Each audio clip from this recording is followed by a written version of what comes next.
Hola amigos, bienvenidos a La Vida como es. En el programa de hoy vamos a hablar de un tema que está siendo generador de sufrimiento en la sociedad actual. Causas de las separaciones. Es una de las plagas de nuestro tiempo. Nuestra sociedad tiene como varias características que la identifican. Quizás la cultura de la prisa, el estrés, las depresiones y las separaciones. Hay una plaga de separaciones. ¿Por qué ocurre? ¿Por qué tanta gente se separa? ¿Falta de compromiso? ¿No se sabe lo que es querer? Ahora en el programa vamos a debatir este tema. Empezamos, amigos.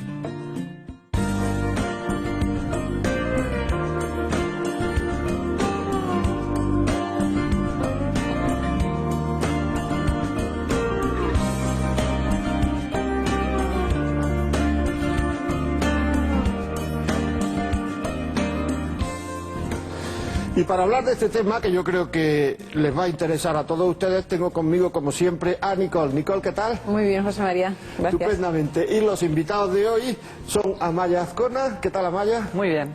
Vamos a hablar de las separaciones, un buen tema, ¿no? Sí, sí. Sara Pérez Tomé, ¿qué tal, Sara? Muy bien. Y el doctor Barraca, Jorge Barraca. ¿Qué tal, Jorge? Muy bien, gracias por vuestra invitación. Gracias a ti por venir.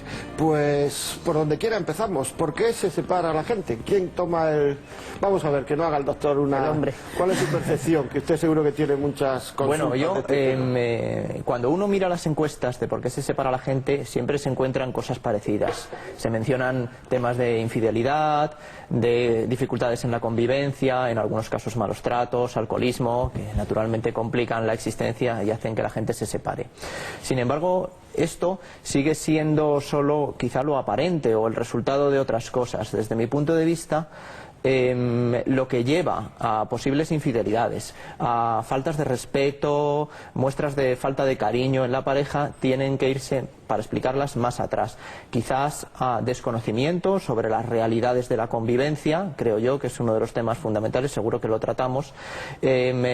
Cosas que tienen que ver también con la personalidad de las personas, el ajuste, el entender las diferencias individuales, que seguro que también tienen su importancia, y por qué negarlo también aspectos de la sociedad en la que estamos imbuidos y que naturalmente crea estilos, menciona formas de comportarse que pueden influirnos en las relaciones de pareja decididamente. Yo diría que las parejas damos por hecho que se casan enamoradas y queriéndose, con lo cual es una pena que acaben separándose. Pero hay dos factores. Uno, que creo que se ignora, que los hombres vamos cambiando con el tiempo. No es un problema de casarte joven o casarte menos joven, porque a pesar de eso los matrimonios tienen ciclos que van evolucionando, y si no evolucionan los dos en paralelo y empieza a haber un desfase entre las expectativas de uno, las expectativas del otro y el respetar los cambios de personalidad en el otro, va siendo cada vez más complicada la convivencia, partiendo de un cariño y de un enamoramiento entre los dos, y eso va haciendo que las consecuencias que ocurren de ese desfase son las que envenenan todo. Y entonces, en lugar de ser capaces de buscar las causas primeras que les han hecho llegar a esa situación, que puede ser ese desfase, solo ven las consecuencias. Mi marido no me respeta, mi marido ya no me quiere, mis hijos, estoy cansada, que eso son consecuencias. Entonces, la gente lo que tiene que intentar es distinguir entre las consecuencias de un mal ajuste con la realidad de un mal matrimonio. Eso cuesta mucho, pero es la única manera. A mí me parece fantástico el análisis, porque la causa final no es la causa primera, que es a la que habría que ir en cada matrimonio. Pero además hay algo que a mí me interesa resaltar esta noche mucho, que es, bueno, esta tarde, es... vamos a ver, ¿cómo lo explico? Se le achaca al matrimonio algo, o un problema, o un fracaso, que es un fracaso de las personas que conforman el matrimonio. Los esposos se han unido en matrimonio y no han generado la unión necesaria para el matrimonio. Y se le echa la culpa a, vamos a decir, la institución matrimonial, que no tiene ninguna culpa de nada. El matrimonio es una forma de convivencia entre marido y mujer para toda la vida, pero si tú no vas bien al matrimonio, fracasa tu pareja, fracasa tu unión, no fracasa el matrimonio. Pero puede no ir bien al principio, sí. O sea que a lo mejor esa derivación de la institución no es desde el principio. Sí, hay sí. muchos matrimonios que les va bien y de repente empiezan a torcerse. Ah, sí, sí. No, lo que no me hay que refería partir es siempre de que... no echar la culpa al matrimonio. Ah, vale, vale. Sí, sí.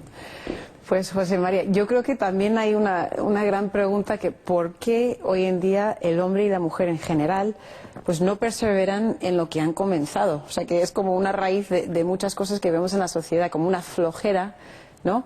En general, que si tengo que hacer régimen no me apetece, que si tengo que estudiar pues voy por el camino más fácil. O sea, estamos buscando definitivamente evitar cualquier contradicción, dificultad. Queremos lo más fácil, ¿no? O sea, se ve en la televisión.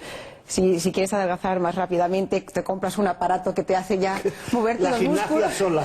Que no tienes que hacer ningún esfuerzo. Pues es que el matrimonio es una escuela pues donde hay que ejercer todas las virtudes, ¿no? O sea, que es como la prueba a ver si tengo la fortaleza pues de perseverar en estos obstáculos que es que al final salimos más contentos, más unidos. O sea, los obstáculos nos tienen que unir más, no terminar en separación. Vamos a ver, yo una de las cosas que he pensado cuando estaba preparando esto es que cuando yo... O sea, he pensado en mis compañeros de clase, de bachillerato, por ejemplo. No había ninguno que sus padres estuvieran separados. Además, los chavales nos lo contamos todo, porque yo ahora, y ustedes también, hablo con muchos adolescentes y me cuentan muchos líos de sus padres, porque sufren mucho por ello. Entonces, yo es que no recuerdo a ningún niño de los que estábamos en bachiller hasta los 18 años, ningún chaval que me contara líos espectaculares de sus padres, o sea, no sé si es que era todo más sencillo, que la gente sabía querer o que la gente se casaba con otra actitud, sabiendo que esto no se rompía nunca y ahora la gente se casa con una actitud de que si esto no funciona lo rompemos. Entonces claro, sí, porque claro, habría que hacer un programa ¿qué es funcionar? Porque ¿qué quiere decir si no funciona? Sí, ¿Qué es funcionar? claro. Porque hay veces en que las cosas se ponen difíciles, eso ya quiere decir que no funciona. ¿Dónde tenemos el nivel de no funcionamiento? Yo creo que la felicidad es un buen barómetro también de la felicidad, pero uno siempre es feliz cuando uno se da a los demás también, ¿no? O sea, si no es como uno nunca termina satisfacción, analizándose a sí mismo si soy feliz, si no soy feliz. Es como una adicción a la felicidad, como a unos estímulos constantes que tengo que estar siempre contenta, siempre con algo nuevo, probando cosas nuevas, claro, que en el matrimonio no es así, ¿no? No, pero volviendo a lo que tú has dicho, volviendo a lo que tú has dicho, en nuestra época a lo mejor también hay que reconocer que se tapaba mucho. O sea, es verdad que había matrimonios que no se habían separado, pero como si vivieran separados, o otros que aunque tenían dificultades tampoco se decía públicamente como ahora. Esa es la excusa que te da mucha gente para separarte, etcétera. Es que en mi época está perfecto. Vamos a suponer que eso fuera muy importante, un 10%, pero bueno, el otro 90%, es decir, no es tanto como se dice. O sea, yo he visto a mis padres, a los amigos de mis padres, a los padres de mi hijo, que eran gente normal y que, o sea, que no... Ha habido un cambio social de mentalidad, de visión de la sociedad frente al matrimonio. Ha habido un cambio muy grande desde la segunda mitad del siglo XX, en todo Occidente. Esto es así. Entonces, de una visión anterior que era el matrimonio para toda la vida, no voy a entrar ni siquiera en aspectos no religiosos, sino general, eran matrimonios para toda la vida.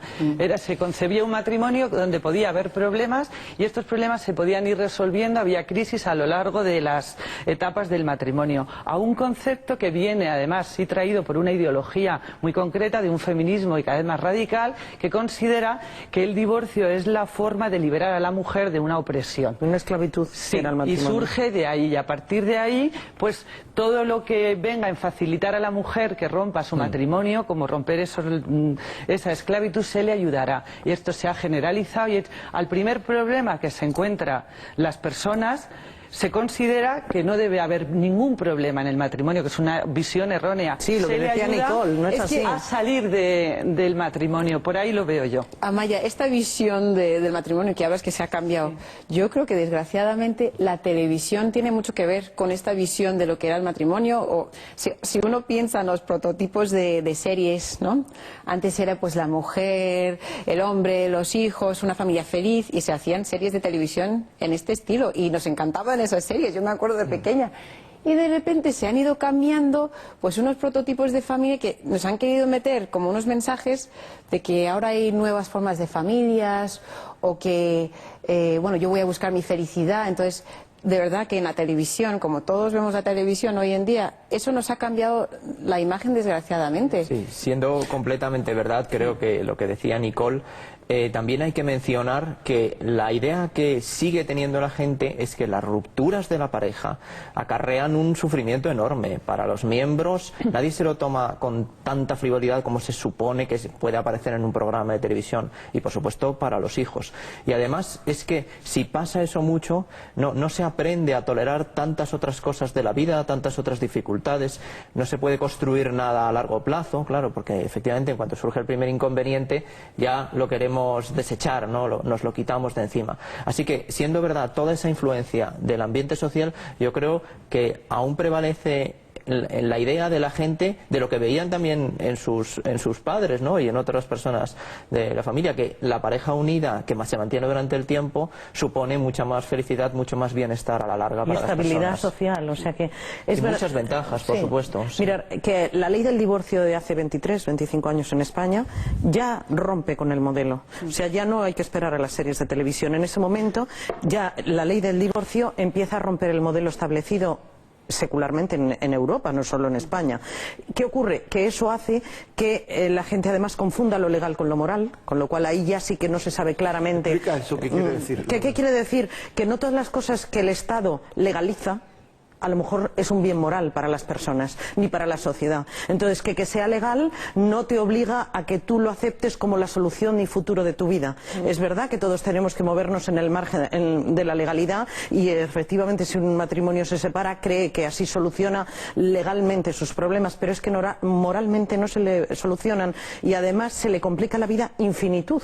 Yo tengo muchas parejas que me han dicho y me han reconocido, una vez separados, aparentemente muy bien separados, que han sufrido tanto en el proceso de su divorcio y en los años posteriores a su divorcio, que ella pensaba que sus problemas se iban a acabar y se agrandaron muchísimo más, y que sigue batallando una serie de problemas desde que se ha divorciado, que era un espejismo lo que le enseñaron de la realidad. Esto es muy interesante porque a veces uno, rompiendo con su pareja, cree que rompe con los problemas, pero los problemas los lleva puestos, porque no siempre es el otro el que causa el problema. Primero, y se le crean nuevos problemas, una de relación de los dos, o también un problema particular de personas que son incapaces de abrirse al otro, o de comunicarse, o de dejar de trabajar mucho, o de querer, o muchas cosas, y ese problema lo lleva puesto y le volverá a dar otra crisis con la siguiente pareja a la que vaya.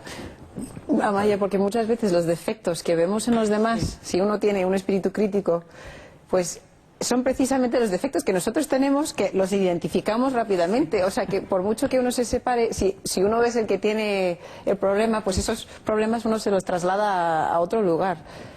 A mí me parece que hay poco cuidado también con la fidelidad, me parece a mí. Por ejemplo, ¿cuántas personas casadas se dedican a ver páginas pornográficas en Internet? Y además con adicción verdadera, ¿eh? Y eso, rompen el matrimonio. Y eso de alguna forma rompe la relación con tu mujer. O sea, estoy hablando ahora de hombre, claro, yo he hablado como hombre ahora.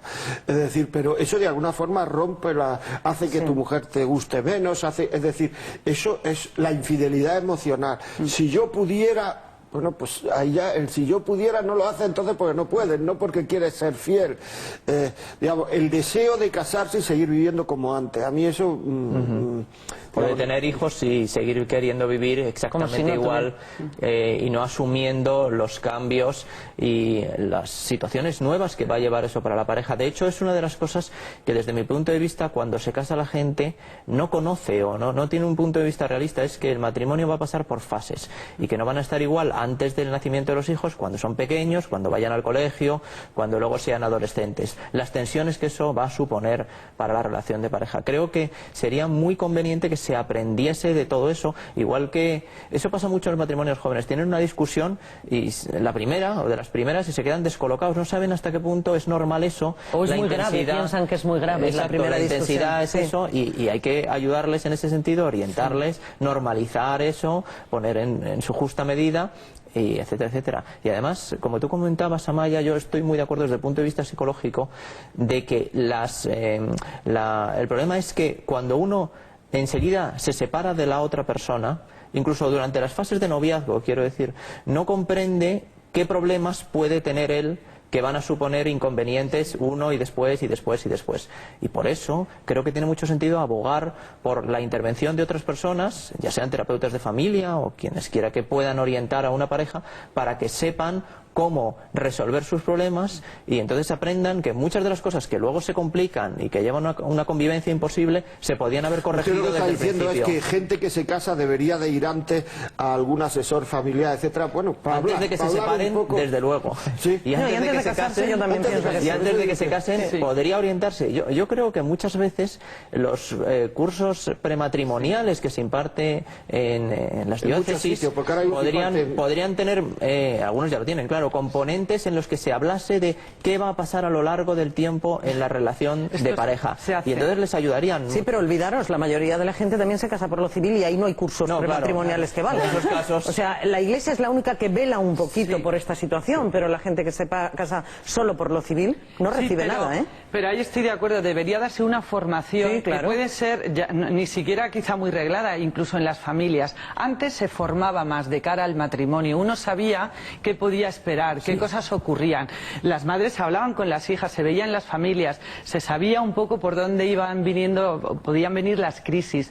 En este momento el matrimonio está oscurecido, es o algo muy maravilloso emocionalmente, que no es verdad, o físicamente incluso, y no se sabe nada más, y los problemas naturales, los roces de dos personas que conviven y luego, es que hay que encajarse. Con los hijos nadie habla de ellos ni cómo afrontarlos. Pero yo quería decir, nos vamos a publicidad ahora mismo, pero yo quería decir, Nicole, o sea, estamos dispuestos a recibir formación antes de casarnos, pero si nos dicen que tenemos que recibir 2 charlas y armamos una bronca. Depende de lo que lo valores. Yo creo que es un problema de darle valor al matrimonio y entonces dirás, como esto es interesante y bueno, lo voy a preparar bien. Igual que preparan su boda y su banquete y su viaje de novios. Si supieran todo lo que les iba a suponer de ventajas. Podría ser una buena indicación si el futuro marido o mujer es un buen marido o mujer, si quiere ir a estos cursos o no. Si tu marido dice, si tu novio dice, yo no voy a esos cursos, pues mira, piénsatelo un poquito, ¿no? Sí. Bueno, vamos a publicidad, volvemos enseguida.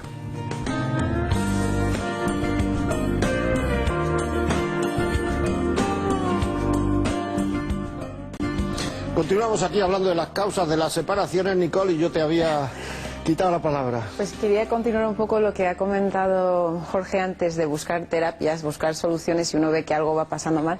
Pues tengo una terapia buenísima, que es tener hijos, ¿no? O sea, una cosa tan lógica, es de la naturaleza. Tener hijos mantiene una ilusión en la familia. O sea, el día que uno llega a casa y dice, pues tengo una noticia que estamos esperando, los niños están felices. O sea, cuando uno mantiene esa tensión en la familia, que al principio cuando uno se casa lo vemos todavía en la sociedad como una cosa normal, o sea, casarse y querer tener hijos, ahora estamos viendo pues síntomas de que después de 2 niños, pues la gente ya no quiere tener más hijos. O no tiene desde el principio. O no quieren tener desde el principio. Ahora, para mí eso es como ya, pues, enterraros ya en la tumba. Esto, o sea, si se pierde esa ilusión en el matrimonio, yo veo que esto puede ser una gran causa de una separación en el futuro. Si uno quita esa ilusión, si quita la fertilidad, o sea, si la mujer en su edad fértil ya se hace infértil a propósito para no tener niños, yo veo que está ya... pues o él se hace infértil, también, no es solo la mujer la que se hace infértil. También, Sara, que eso ya está como condenando el matrimonio. Este es un tema muy importante. Los hijos pueden venir o no. Puede haber un matrimonio que no le haya venido hijos. Pero es una mentalidad también. Cerrarse a la vida en el matrimonio tiene luego sus consecuencias. De esto ahora no se habla. Pues lo mismo, porque socialmente los anticonceptivos se han extendido desde hace 50 o 60 años y parece que es lo natural evitar la concepción. Pero el cerrarse a los hijos, a la vida dentro del matrimonio, trae problemas en el matrimonio. Porque la pareja y el matrimonio, su naturaleza es entregarse y abrirse a la vida. Y hay un algo entre los esposos de un apartarse uno al otro, al cerrarse a la vida. Habría que explicarlo más a fondo. No, y sobre todo porque es que el amor conyugal se proyecta sobre otro, ¿no? Se acaba en sí mismo en 2 personas. Y la única manera de proyectarte en la sociedad y a los demás es con hijos. Entonces, eso empobrece a las personas que se casan. ¿Y qué ocurre? Que además hay uno de los dos que en un momento determinado tiene la famosa llamada llamada de maternidad, que puede ser él el que tenga esa llamada para sentirse padre. Entonces, si no han congeniado entre los dos, o hay un pacto de silencio sobre este tema, o hay una intolerancia por una de las dos partes, efectivamente es una causa muy importante de fracaso matrimonial. Claro, yo creo que la decisión de no tener hijos está asociada a muchas cosas sociales, que tenía que ver con otra cosa que hemos dicho antes de la separación, de ver la separación como una liberación de la mujer. Pues en el caso de no tener hijos es que no supongan una cortapisa para su desarrollo profesional, social y todo eso. Entonces empieza a vivirse una relación de pareja, de familia, en la que no se apuesta nada, sino que es todo mientras no me interfiera. O sea, estoy dispuesto a casarme, pero que no me altere mi curso vital, ¿no? El que yo supuestamente he planificado. No se está abierto a nuevas experiencias y por tanto se permanece en una situación adolescente, de matrimonio adolescente, vamos a decir, ¿no? Porque no se conquistan nuevas emociones, no se aprende en ese sentido. El proyecto en común como que se va ya negando, se va cerrando. No, yo creo que lo priorizan en otras cosas, priorizan en viajar, priorizan en comprarse coches o en tener experiencias el uno, especiales. es como un individuo, Pero ya no son dos personas, sino que es el individuo que quiere desarrollarse sí mismo, ¿no? Sí, o sea, pero ¿sabes qué pasa? Que lo hacen en conjunto. lógicamente. Al principio lo hacen en conjunto, no es él solo el que decide ni ella. Les viene muy bien esa forma de vida como adolescentes, con dinero, independizados de la familia, donde surgen los hobbies más extraños, de tirarte en paracaídas desde no sé dónde, de hacer carreras de coches como no sé qué, de irte a África a montar en pingüino al sur el pez austral. O sea, todo eso son las experiencias que van haciendo que sustituya la experiencia de una nueva vida. ¿No os parece a vosotros que también es un tema de prioridad? Es decir, si una persona al casarse se le preguntase, o sea, todas las personas, tú te pones delante de todas las iglesias de Madrid, delante de Madrid, de España, de todos los juzgados de no sé qué, dice, usted en su futuro, ¿qué va a ser anterior? ¿Su familia o su trabajo, por ejemplo? Por decir solo dos cosas, no llama a hobby. La gente que te dijera convencidamente su familia, yo creo que se separarían mucho menos que lo que dice su trabajo. No, claro. Pero es que va uno a casarse muchas veces y no sabe cuáles son sus prioridades. Lo decía el doctor Barraca, es decir, claro, todo lo que me interfiere, el que pueda llegar a ser jefe de producto, o jefe de no sé cuánto, o me interfiera mi veraneo, o me interfiera el cambiar de coche, o me interfiera... Si es que la vida está llena de semáforos, o sea, quiero decir, es que no puedes coger todo lo que interfiera, entonces claro, al final, quien te interfiere para ese proyecto es el otro, tu mujer, José María, o tu la marido. imaginación también juega mucho aquí, porque uno se imagina ya, pues, como las peores situaciones, o sea, se imagina con 5 niños, claro, pero es que los 5 niños no nacen a la vez, normalmente. O sea que uno tiene que pensar que uno tiene uno se va ajustando, ¿no? Uno va a hacer un nuevo proyecto, viene otro, o sea que nunca vienen todos los niños de golpe y uno va también madurando, o sea que la madurez que tenemos recién casados no es la misma que tenemos. No, y muchos matrimonios se infravaloran y piensan que tener un hijo es un reto tan lejano, tan comprometido, tan de responsabilidad, que creen que son incapaces de tenerlo porque se van. Sí, lo más natural pero la del sociedad, mundo. como él dice, no les ha ayudado a ser valientes en eso y creen que tener un hijo es algo mucho más trascendente. No solamente no le ha ayudado a ser Sí. valiente, sino que es que como tengas varios hijos, yo creo que la sociedad en general te ataca, ¿no? O sea, como si fuera un irresponsable, una persona que no tiene cabeza, vas a hacer sufrir a tus hijos. O sea, tienes varios hijos y te dicen que vas a hacer sufrir a los hijos y tal. Y bueno, es contradictorio, porque por otro lado, sí te dicen que está muy bien, que hacen falta 2 hijos, 1, creo, ¿no? Para mantener exactamente la población y por tanto se supone que debería haber unas ayudas mucho más cuantiosas de las que hay, ¿no? Para tener hijos, que es lo que va a hacer que mantengamos la sociedad y nuestro nivel de vida, incluso, porque si no tenemos de ellos, pues no nos van a mantener luego de mayores. Y yo querría decir también que esa idea de que lo bueno que va a ser ir cambiando según vayan naciendo los hijos no se puede experimentar si no tienes hijos, ya no lo puedes ni concebir. Entonces es una cuestión también de valor, que no va a suponer una cosa complicadísima, pero sí va a aportarte cosas que ni te figuras, ¿no? Cuando que eres capaz de hacer, eso digo, que no, y por supuesto te vas a valorizar mucho más. Y por responder a tu pregunta, José María, de si estamos en todas las iglesias y todos los juzgados de Madrid preguntando ¿qué priorizarías antes de casarte? La mayoría de las personas va a pensar, hombre, pero se podrán hacer compatibles las dos cosas. Pero es verdad que para la mayoría de los hombres puede ser más fácil eso de ir muy bien en su trabajo y tener una familia con hijos, todo eso, que para las mujeres, o al menos que las mujeres lo sienten así aún hoy en día, que piensan que para ellas la aparición de los hijos va a suponer frenos en su desarrollo profesional. Es que empresarialmente probablemente sí. No solamente profesionalmente, sino también muchas mujeres, o a lo mejor los hombres también ponen esta imagen a las mujeres que se van a estropear, que se van a hacer viejas, mayores, ¿no? viejas, sino todo lo contrario. Yo creo que el mantenerse uno fértil pues te da renueva la naturaleza, te da eso una está belleza, clarísimo. te da una alegría, ¿no? Que lo demás ya sí que te haces mayor. Perdón, a las pruebas me remito. ¿Cuántos hijos sumamos aquí, por ejemplo? O sea, Así es verdad. Bueno, yo 5. Yo 7. 7. 3, 9 y 2. Yo tengo 2, sí. Con lo cual, fíjate tú hasta qué punto tenemos tiempo y espacio para dedicarlo a los demás, tenemos tiempo para nuestra familia y para nuestro trabajo profesional. Vamos a ver, aquí yo por lo menos no soy ejemplo de nada, pero quiero decir, que no me pongáis colorado aquí al presentador. Quiero decir, yo lo que quería decir es, ¿a vosotros no os parece que hay grandes dificultades para saber en esta sociedad lo que es querer y lo que es el compromiso? Porque mucha gente oye, a lo mejor en un programa de corazón, oye decir, pues a una persona que se le hace eso es que no se le quiere. Y a lo mejor se le hace eso, pues la persona que está viendo se le han hecho eso 60 veces, porque hay muchas veces que dicen esta frase y no, es una tontería. Es que eso se le hace casi todos los días, y no es que no se le quiera, sino que eso es un bote pronto, o sea, tal y cual. Pero claro, ya están dando ideas de lo que es querer o no, ideas muchas veces equivocadas, ¿eh? Sí. Entonces todo eso genera lío en la gente, es decir... Sí, e inseguridad. Inseguridad, eso es lo que quería decir. Pero la gente, claro, es que no es lo mismo que te guste una persona, que hayas elegido una persona, o que ames a una persona. Entonces, cuando amas a una persona, amas con toda tu biografía y para toda la vida. Entonces, aunque te haga algo, es también parte de su biografía. No es lo mismo que te ofenda a alguien que va en el autobús a tu lado, o tu vecina, que tu marido. Eso tiene una reconversión por el puro amor que le tienes.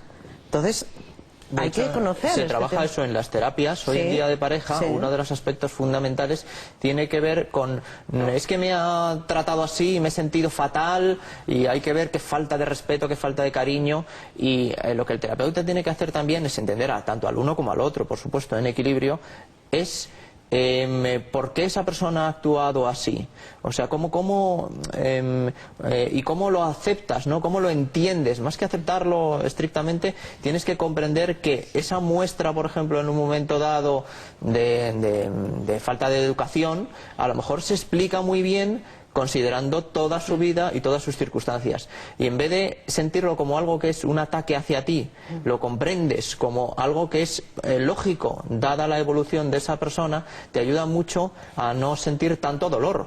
Y no quiere decir que la otra persona no cambie, Jorge, pero sí que lo entiendes. Para quitar ese dolor es perdonar y también saber ser perdonada, ¿no? O sea, claro. Si uno, y comprenderlo ayudará seguramente a ese pues perdón. todavía como que no se ha limpiado esa herida, ¿no? Es que esos cursillos que tú dices de prematrimoniales ya no tanto irían por la parte de que el matrimonio es para toda la vida y lo valoren como tal, sino hacia una educación de los sentimientos. Si tú eres capaz en un momento dado de un calentón matrimonial de distinguir que el otro está pensando o está sintiendo lo que dice, y ser capaz de decírselo, y ser capaz los dos de entender que simplemente está cansado, no sacar de contexto la ofensa para con eso utilizarlo como arma arrojadiza, sino que seas capaz de distinguir los pensamientos y los sentimientos del otro, tienes todo ganado.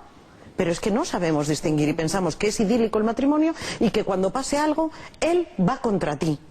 Si a lo mejor no lo piensa y solo lo siente, es que está enfermo o cansado. Y hay que distinguirlo. No solo eso, muchos conflictos devienen porque no se conoce a la otra persona. ¿Cómo piensa?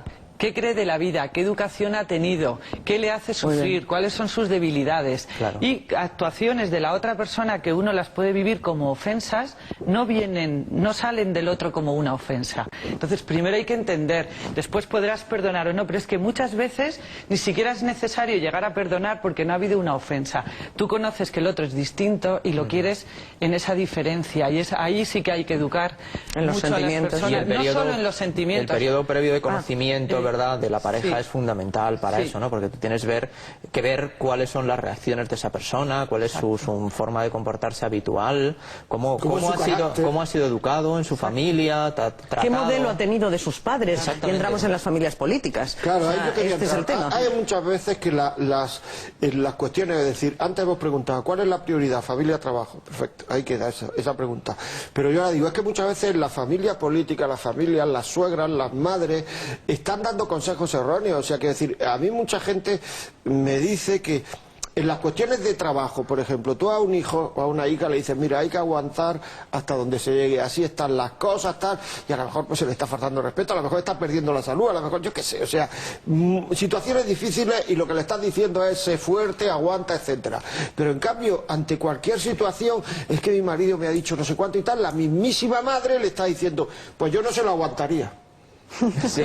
O sea, que es así. A mí tu Entonces padre dice, pero jamás me ha hecho esto. Exactamente, entonces dice, bueno, si le está diciendo que se lo aguante al jefe, se lo aguante al jefe, en cambio le dice que no se lo aguante al marido, o sea, vamos a ver, o a la mujer, o sea, ¿qué quiere decir? Entonces dice, bueno, pero ¿dónde estamos? O sea, ¿qué es lo que hay que aguantar y qué es aguantar? Porque muchas veces esto de aguantar tampoco se sabe lo que es, o sea, ¿qué es aguantar? O sea, Sí, claro, es muy relativo de cada Dime. persona. José María, es que la triste realidad es que la familia política y los propios padres es que no tienen nada que ver con el asunto. O sea, si uno tiene un problema con su marido, más vale el marido y la mujer solucionarlo resuelvan. entre ellos. O sea, hay que saber como padres o suegros maduros, pues esto es vuestro problema. El segundo plano.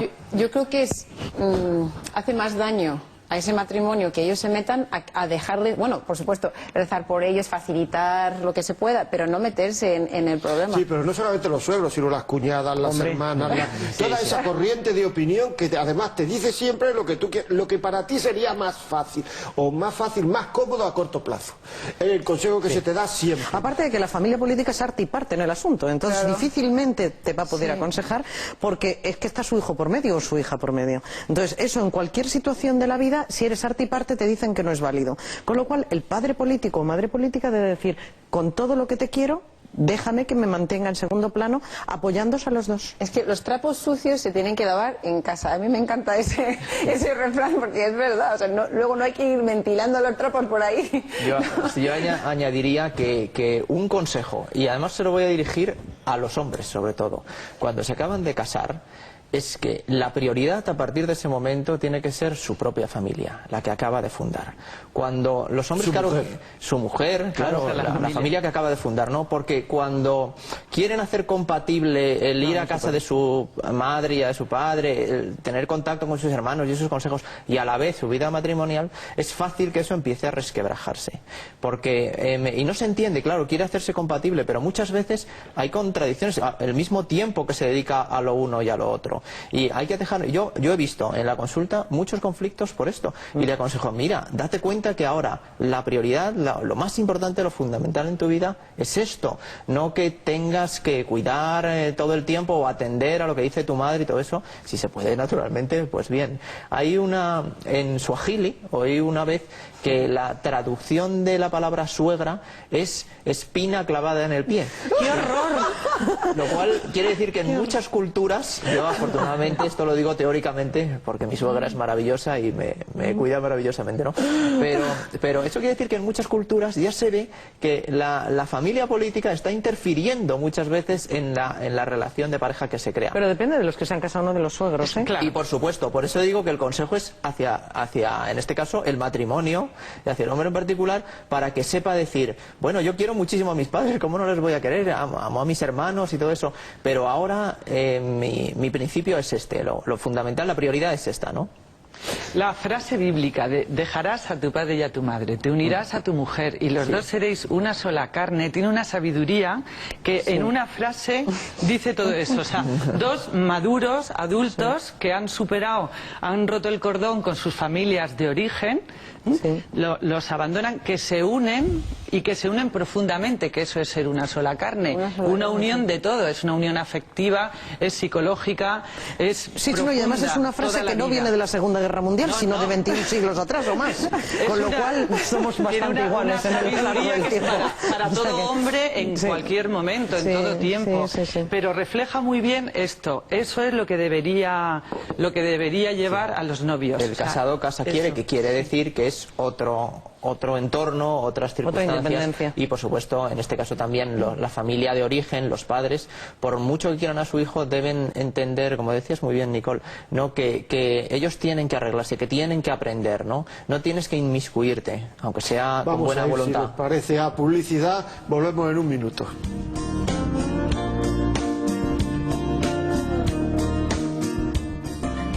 Continuamos aquí de las causas de las separaciones. Muchas veces las causas están antes del matrimonio. Hay muchísimos padres, les pregunto que quiera contestar, que tienen un gran desasosiego porque su hija, su hijo se ha empeñado en casarse y ellos ven que eso va a ser un fracaso. Y muchas veces es así, o sea, en el 90% de las veces es así. Yo algunas veces cuando me vienen a preguntar esto, yo siempre pregunto, ¿qué dicen tus padres? Muchas veces los padres efectivamente tienen respuestas egoístas, pero otras veces también hay que saber el por qué se dice eso, pero ahí es imposible hacer caso, ¿no? Yo creo que jamás... Estoy muy de acuerdo. No estás con qué, si no estás de acuerdo, puedo estar equivocado. Por experiencia propia también, pero Sí, no. Yo creo que es mucho más importante la madurez. O sea, quizás los padres sí que pueden decir si los niños son maduros o no, pero luego ya si el matrimonio va a salir pero vamos adelante... a ver, ¿tú conoces a alguien que diga yo no estoy maduro para hacer una cosa? Sin embargo, lo dicen que luego no pueden tener niños porque no son suficientemente porque no están preparados, pero yo no he conocido nunca a nadie que haya querido casarse y ha dicho no me caso porque no estoy maduro para casarme. La vida Entonces, quien se da cuenta que no están maduros, yo digo los padres, pero muchas veces se dan cuenta los amigos, no hace falta ya ir a los padres. Este tío se me va a meter en un fregado que no veas. ¿Le han liado? Le han liado en un fregado, es decir, pero a eso uno puede hacer caso a todo en la vida, pero a eso no se hace caso. La mayoría de los padres quieren bien a sus hijos y desean lo mejor para ellos, ¿no? Entonces, cuando ven que esa relación no tiene mucho futuro, que esa otra persona no va a encajar con ellos, es lógico que le aconsejen y le orienten. Por eso es muy bueno que durante todo el tiempo anterior los padres hayan orientado a sus hijos, dado buenos consejos, y entonces llegados a este momento es más fácil que también eso cuaje y les sirva, ¿no? Aunque en un momento dado uno esté muy obcecado, ¿no? por juntarse con esa persona. Y sin embargo, es verdad, hay muchos matrimonios que salen mal porque no están preparados para juntarse en ese momento, y esa visión con más experiencia de sus padres y de amigos, por supuesto, u otras personas, hubiese sido realmente útil. Yo he dicho antes útil. que los padres algunas veces somos egoístas o lo que sea, porque es verdad que algunas veces el consejo de no te cases con fulanito menganito es porque nosotros esperábamos otra cosa más, que mi hijo o mi hija se merece a alguien mejor, pero eso es ya cada vez la más mínima parte. Es decir, yo creo que cuando... Hay que partir de la base que a ningún padre le gustan los novios de sus hijos, porque claro, esas expectativas siempre le pones un pero al novio que va a tener. Pero ya puesto a ese pero, yo creo que sí que es verdad que los padres pueden hacer como un cursillo también prematrimonial desde la familia, donde le tiene que decir, mirad, vuestra elección no tiene fecha de caducidad, primer punto. Segundo punto, el matrimonio os va a transformar, que lo sepáis. Esto no es un impermeable que te pones y te mantiene como has vivido con nosotros hasta ahora. Y tú tienes que dejarte transformar. Te va a transformar y tienes que dejarte transformar. ¿Cómo? Con el compromiso de tu voluntad. Y habría que decirles también, y si no vivís este compromiso, vais a ser generadores de sufrimiento, porque ahora mismo parece que esto de que se separe uno, los niños parece que no les pasa nada, pero las consultas están llenas de niños de padres separados, no nos engañemos. Y de abuelos destrozados que se quedan sin nietos, que no hablamos de los abuelos en las separaciones y es terrible. No sé, usted por supuesto que sufren, claro, los hijos durante muchísimo tiempo después de que sus padres se han separado. Los hijos anhelan que vuelvan a juntarse, que vuelvan a formar una familia. Vamos, mucho tiempo tiene que pasar para que se les imponga la realidad de que no van a volver a estar hechos, porque es realmente duro acomodarse a ellos, siempre hay un sufrimiento. Hombre, claro, siempre se puede esgrimir en aquellas parejas en las que hay un maltrato horrible, en los que, claro, mejor van a estar separados. Pero son situaciones extremas, que las estamos dando como excesivamente normales. O sea, las situaciones extremas, su mismo nombre indica que son extremas. Claro. Pero la mayoría de la gente no se separa ni se divorcian en situaciones extremas. No, o sea, niños que llevan ya, o chicos, adolescentes, o gente que incluso se casa, sigue añorando el ver a sus padres juntos, aunque estén separados. O sea, esa sensación de su padre y su madre juntos es que les da sentido a su existencia. Entonces, aunque estén separados, siguen añorando la idea de origen inicial de esa familia. Y sufren mucho cuando hay acontecimientos en el colegio, yo que sé, una fiesta, la comunión, lo que sea, y sus padres están separados, o uno no va o no va, eso para ellos es muy doloroso. Es muy, muy doloroso, y no renuncian a ello, ni aun cuando están ya casados ellos con respecto a sus padres. Hubieran dado cualquier cosa porque en su boda sus padres hubieran estado armonizados y juntos cuando él se ha casado, y es un hombre adulto, porque es un fracaso que lleva en la mochila toda la familia, abuelos, separados e hijos. Hay que asumir esa responsabilidad. ¿Está la gente preparada a asumir esa responsabilidad cuando se casa? Claro. Ahora se niega el sufrimiento de los hijos, que lo lleva desde siempre, porque el hijo cuando nace no aprende que hay un padre y una madre, aprende que hay una unidad que son los padres que le cuidan. Unas veces es el padre, otras es la madre, pero el hijo conoce la unidad de los padres. Por eso es tan difícil, yo no soy psicóloga, pero es tan difícil para el hijo que eso se rompa, porque aunque él ve dos personas, ve la unidad de los padres, y eso le va a seguir toda su vida. Después, además, pues es más difícil confiar en poder crear una unidad él con otra persona, porque sabe que... A mí me se decía puede hace romper. algún tiempo una persona de 50 años, me parece que lo he contado aquí, que estuvo contando mi historia hasta altas horas de la madrugada, me decía: yo he superado todo en mi vida menos la separación de mis padres. Tengo 50 años, mis padres se separaron cuando yo tenía 15 y eso yo no lo he superado. Esta persona es uno de los que cayó en los Andes, en el avión este que se estrelló en los Andes. Sí, pobre. Y me lo decía. Parece mentira superarlo uno y no superarlo otro. Esa experiencia tan terrible en los Andes y no lo otro, ¿verdad? Había superado. Sí, pero es que es un tema, es accidental, y lo otro él no lo ve como accidental, sino provocado por alguien que no ha sido él. Entonces, esa forma, por ejemplo, con los adoptados pasa igual, conocer a su padre. Lo ve como accidental, lo que tú dices, efectivamente muy bonito, sino que él me confesó que le gustaría volver a los Andes porque es donde más se había valorado él a sí mismo de toda su vida. Claro. Porque había superado, pero en cambio no podía superarla, y nadie quiere volver a separar, que sus padres se separen si se ha juntado. Es indudable. Mira, la sociedad va ahora mismo por familias monoparentales, de una madre con hijos pero sin el padre, de niños adoptados de padres no conocidos. Bueno, la ansiedad que se produce en esos niños, si no se les educa bien para que conozcan realmente sus raíces biológicas, fíjate que estamos hablando biológicas porque son niños que no van a conocer a su padre nunca, es dificilísimo armonizarlo. ¿Cómo no lo va a ser cuando encima conoces a tu padre y has vivido en el cuarto de estar con él, te ha hecho cosquillas y te ha llevado al colegio todas las mañanas? O sea, fijaros, cosas que parece que legalmente, como están ya establecidas y la mediación familiar resuelve lo que el padre no resuelve, ya está resuelto. No, hay una capacidad, hay una bolsa de sufrimiento social ahora mismo, toda basada en las rupturas matrimoniales. A mí me gustaría hablar de esto. La mediación familiar no solo no resuelve, sino lo que hace es evitar que el matrimonio pase por el juzgado de una manera conflictiva, pero se queda ahí. Simplemente se pacta un convenio regulador de la separación, pero no se soluciona para nada las causas ni los problemas internos que llevan esas personas. Sí, buscan puntos de encuentro donde van como a una cárcel a encontrarse. Se les enseña a negociar el dinero, el horario de recogida de los hijos, pero verdaderamente no se hace una mediación que vaya al fondo y por lo menos también ayudar que ya esa pareja puede que se haya roto, pero que pueda perdonar o pueda curar esas heridas. Se queda mucho más superficial y por supuesto no se ayuda para nada a tratar a los hijos. A los niños, no. Para nada.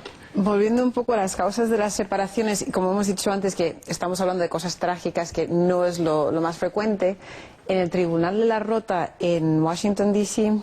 recuerdo un estudio que el factor número 1 era cosas de a primera hora de la mañana, pues no poner el tapón en la pasta de dientes, no bajar la tapa del retrete, dejar la toalla tirada. O sea, este tipo de cosas banales totalmente, son los que van como machacando ahí al matrimonio. De repente un día la señora se recuerda de algo de tal, o el señor dice, pues mira, lo que te digo, un orgullo, o sea, una falta de humildad de reconocer que alguien haya hecho algo mal y así ya, pum, se rompe el matrimonio. O sea, empieza por tonterías, realmente.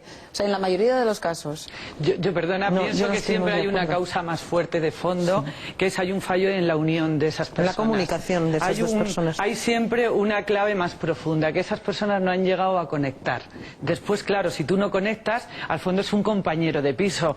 Tú con el piso de estudiantes, con tu compañera te molestaba que no quitase la lavadora, que no tendiese cuando le tocaba. Pero hay un problema. Pero a más de todos fondo. nos molesta cuando los demás no hacen las cosas como a nosotros. Sí, pero ese afán de dominio es muy cuando... perverso, o sea, no es bueno el afán de dominio para nadie, ¿eh? Entonces, bueno, pues es que uno tiene que ser capaz de sobrevolar lo que a él le gustaría. Por eso he dicho que el matrimonio nos transforma. Porque si no quieres transformarte, no te cases. Vive como a ti te da la gana, sin compartir con nadie. Nos tenemos que ir, amigos, nos tenemos que ir. El tema da para mucho, es muy interesante, o sea que, pero hasta aquí ha llegado el programa. O sea que muchas gracias, Nicole, Amaya. Gracias, Amaya. Sara, Jorge, muchísimas gracias y gracias a ustedes por estar ahí. Les recuerdo que si quieren mandarnos correos, hacernos preguntas, no sé, lo que quieran, pueden hacerlo en lavida@populartv.net. Y recuerden que este programa, si a ustedes les parece que a alguien le puede resultar interesante, se repite el próximo domingo a la 1:30 de la tarde. Hasta la semana que viene, amigos.